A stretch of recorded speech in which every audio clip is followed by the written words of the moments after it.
नगर परिषदेच्या आज पडलेल्या 4 विषय समिती सभापती पदाच्या निवडणुकीत काँग्रेस, राष्ट्रवादी काँग्रेस व शिवसेना आघाडीला प्रत्येकी एक सभापतीपद मिळाले, तर काँग्रेस, राष्ट्रवादी काँग्रेस, सेना आघाडीच्या सहकार्याने भाजपला एक सभापतीपद मिळाले। सार्वजनिक बांधकाम सभापतीपदी शिवसेनेचे गटनेते रवींद्र गुल्हाणे यांची, तर सदस्य म्हणून भाजपचे मनोहर शेंडे, हर्षल चौधरी, काँग्रेसचे नितीन पन्नासे, राष्ट्रवादी काँग्रेसच्या दीक्षा गवई यांची निवड झाली। शिक्षण समितीचे सभापतीपदी राष्ट्रवादी काँग्रेसचे गटनेता प्रदीप कुऱ्हाडे यांची, तर सदस्य म्हणून भाजपचे नितीन राऊत, प्रीती देशमुख, काँग्रेसच्या प्रीती देशमुख, तर राष्ट्रवादी काँग्रेसच्या विद्या ढवळे यांची निवड झाली आहे। स्वच्छता व आरोग्य समिती सभापतीपदी काँग्रेसचे सागर ठाकरे यांची, तर सदस्य म्हणून भाजपचे नितीन राऊत, काँग्रेसचे नितीन पन्नासे, राष्ट्रवादी काँग्रेसचे विद्या ढवळे, अपक्ष नईम खान यांची निवड झाली। महिला व बाल कल्याण समिती सभापतीपदी भाजप सुनीता कोहडे, तर उपसभापतीपदी काँग्रेसच्या साधना साठवणे यांची निवड झाली। सदस्य म्हणून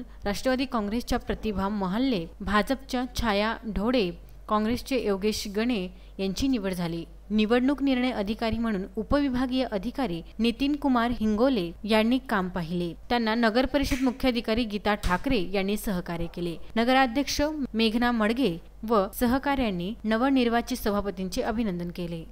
संजय गारपवार, विदर्भ न्यूज, मोर्शी।